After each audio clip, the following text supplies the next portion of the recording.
Hello everyone. आज हम बात करेंगे एक बेहतरीन किताब की, the power of your subconscious mind. मेरा सिर्फ एक ही मकसद है कि सभी लोग खुशी से अपना जीवन जिएं, ना कि तनाव में। यह किताब आपको हर एरिया में सफल होने में आपके ही अवचेतन मन यानी सबकॉन्शियस माइंड की अनगिनत शक्तियों के बारे में बताती है। इस बेहतरीन किताब के लेखक हैं जोसेफ मर्फी। लेखक कहते हैं चमत्कार जैसी चीज पर आप यकीन नहीं करते होंगे, लेकिन यह सच में हो सकता है। लेकिन आपको अपने ही अवचेतन मन का इस्तेमाल करना शुरू करना होगा।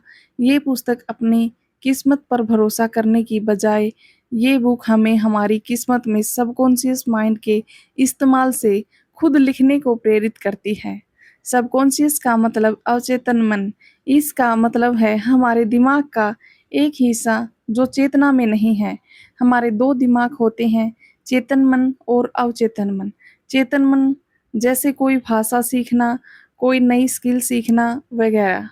सबकॉन्शियस का मुख्य काम हमारे भौतिक शरीर को कंट्रोल करना है, जैसे सांसें लेना, चीज़ें याद रखना, फीलिंग, इमोशंस को कंट्रोल करता है। ब्लड सर्कुलेशन आदि हमारी बॉडी में 95% काम सबकॉन्शियस द्वारा ही किया जाता है।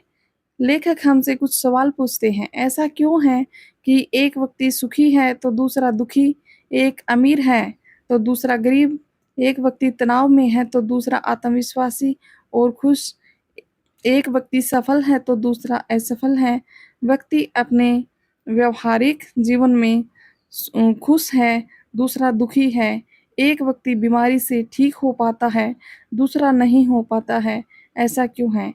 इसके जवाब आपके सबकॉन्शियस माइंड में हैं। इन सब सवाल सवालों के कारण ही जोसेफ मर्फी ने यह बुक लिखी। आपके सबकॉन्शियस माइंड की शक्ति आपको खुश रख सकती है। यही शक्ति निराशा से बाहर निकाल सकती है। अवचेतन मन की शक्ति आपको अपनी मंजिल तक पहुंचाएगी। यही अवचेतन की शक्ति आपको फिर से बिल्कुल स्वस्थ बनाएगी। अगर आप इस शक्ति को सीख लेंगे तो आप निडर, विश्वासी और सफल हो सकते हैं। लेकिन आपको इस पर पूरा विश्वास करना होगा। लेखक कहते हैं उन्होंने सरकोमा नामक ट्यूमर का इलाज इसी शक्ति से किया था। लेखक प्रार्थना के बारे में बताते हैं, क्या आप जानते हैं हमारे सबकॉन्शियस माइंड की पावर को जगाने में प्रार्थना एक अद्भुत टेक्निक की तरह काम करती है। यह किताब यह बताती है कि कारगर प्रार्थना किस तरह से करते हैं। अक्सर प्रार्थना हम सभी करते हैं जब हम मुश्किल या बीमारी में होते हैं। दोस्तों, लेखक कहते हैं कि हमारे अवचेतन मन की चमत्कारी शक्तियाँ उस समय भी मौजूद थी तब हमारा जन्म भी नहीं हुआ था। जीवन की शुरुआत इसी शक्ति से होती है। लेखक हमेशा हमसे यह आग्रह करते हैं कि हमें सिर्फ अच्छी चीज़ों के साथ जुड़ना है जिसे हम अपनी हकीकत बनाना चाहते हैं। इसलिए आज ही इसकी शुरुआत करें और अपने जीवन में चमत्कार होता देखें। चलिए शुरू करते हैं इस पुस्तक के अध्यायों को। और मुझे पूरा यकीन है कि ये बुक समरी आपको बहुत पसंद आएगी और आपकी ज़िंदगी में सकारात्मक चमत्कार भी लाएगी। आपके भीतर बहुत बड़ा खजाना है। लेखक कहते हैं इस खजाने को पाने के लिए अपने मन की आँखों को खोलना है। हमारे अंदर शक्तियों का भंडार है जिससे बेहतरीन जीवन जिया जा सकता है। लेखक चुंबक का उदाहरण देते हैं। लोहे का चुंबक का टुकड़ा अपने भार से 12 गुना वजन उठा सकता है। वही अगर हम इसकी चुंबकीय शक्ति को हटा दें तो ये पंख तक नहीं हिला सकता। जिस तरह लोहा दो प्रकार का होता है, लोग भी दो प्रकार के होते हैं। जिनमें भी चुंबकीय लोहे के गुण पाए जाते हैं, उनमें खूब सारा आत्मविश्वास होता है और वे आस्था से भरपूर होते हैं। वे जानते हैं कि वो सफल हो सकते हैं, वो सफल होने के लिए पैदा हुए हैं। वही जिनमें ये चुंबकीय गुण नहीं होता, उनमें डर और शंका से भरे रहते हैं। वो अवसर मिलने पर असफलता से डरते हैं। वो लोग आगे नहीं बढ़ पाते हैं। लेखक कहते हैं कि आपकी चुंबकीय आप भी चुंबकीय व्यक्ति बन सकते हैं अगर आप इतिहास के सबसे बड़े रहस्य को जान लें और उस पर अमल करने लगें। इस रहस्य को बहुत कम लोग जानते हैं। आपके अवचेतन मन में छिपी अद्भुत शक्तियों का प्रयोग आप आपके और आप अपने जीवन में बहुत अच्छी चीज़ें, सेहत, पैसे, खुशियों को पा सकते हैं। आपको इन सब के लिए ज़्यादा कुछ नहीं करना है, क्योंकि यह शक्ति आप में पहले से ही मौजूद है। बस आपको यह समझने की ज़रूरत है कि आप इन शक्तियों का इस्तेमाल कैसे करें। एक सच्चे उदाहरण से मर्फी हमें बताते हैं कि हम किस तरह अपने अवचेतन मन पर विश्वास कर जीत हासिल कर सकते हैं। एक बार एक महान पैरागायक एनरेगो कारागो मंच पर गाने से घबरा रहे थे। डर के कारण उनके गले में ऐंठन होने लगी। उन्हें ऐसा लग रहा था कि वो अब कभी नहीं गा पाएंगे। उनका चेहरा पसीने से तर हो गया था।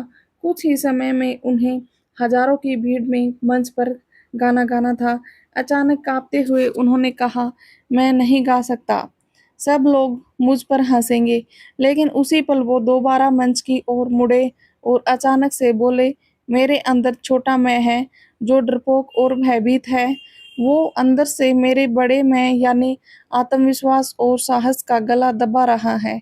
वे दोबारा स्टेज की ओर मुड़े और तनकर खड़े हो गए। उन्होंने अपने भीतर के छोटे मैं को ऑर्डर दिया, बाहर निकल जाओ, मेरे भीतर का बड़ा मैं गाना चाहता है। वे चिल्लाए, निकल जाओ, बड़ा मैं गाने वाला है। अब चमत्कार हुआ।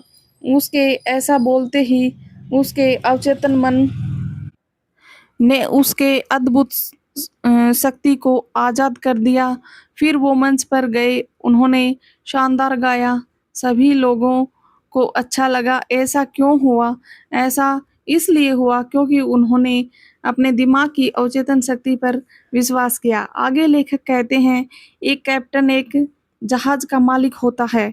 मतलब एक बार समुद्र में जाने के बाद जहाज का पूरा कंट्रोल केवल जहाज के कैप्टन के पास होता है।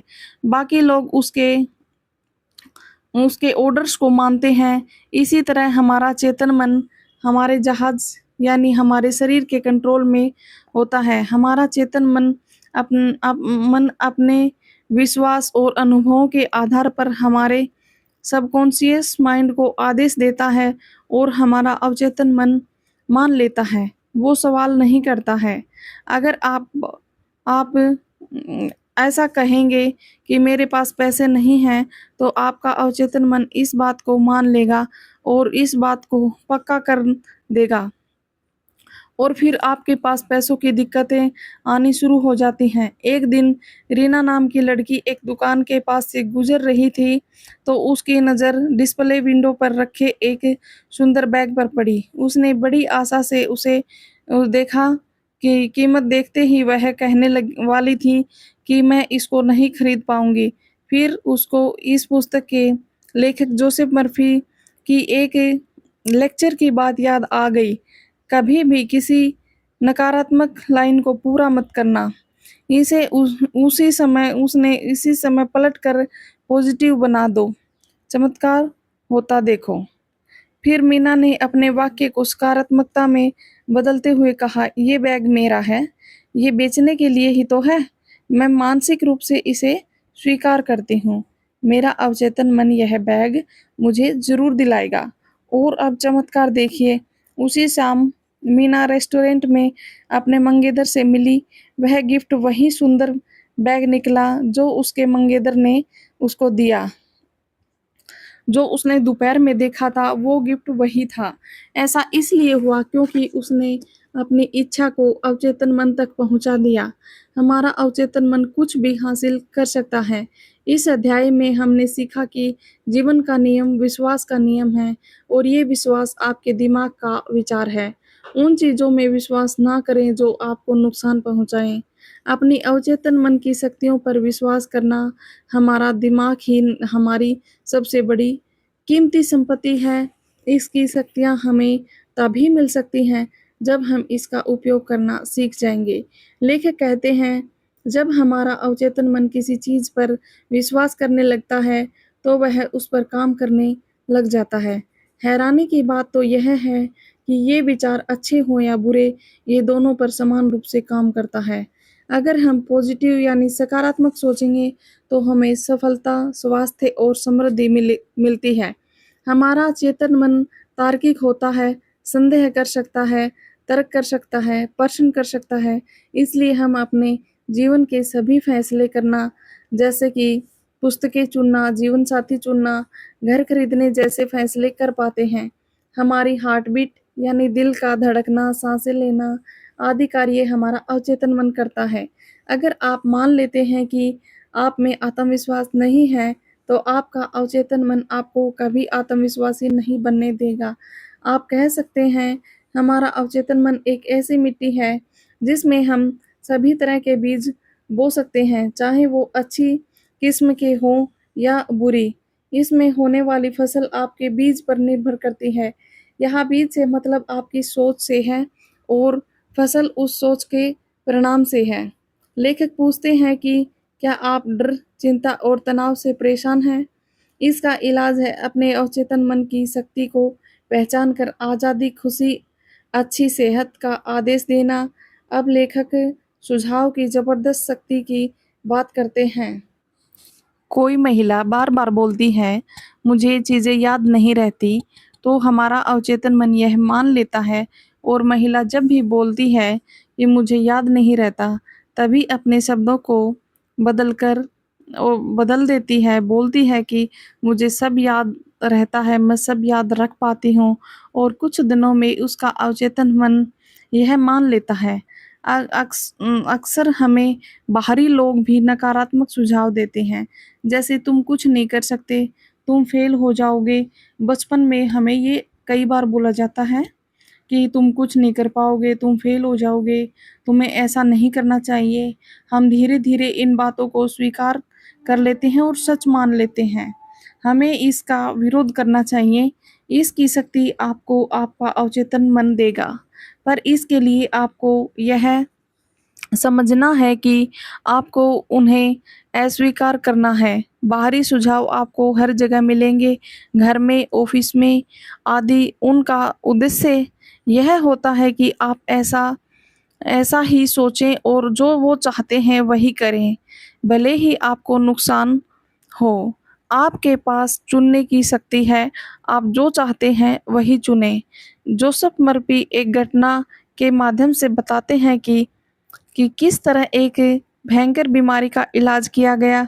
कुछ साल पहले वे भारत आए थे, तो यहाँ के मुंबई के सर्जन से मिले थे।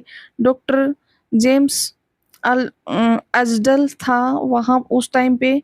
वे एक स्कॉटिश सर्जन थे। अभी तक उन्होंने सभी तरह के मिला के 400 से ज़्यादा ऑपरेशन किए थे।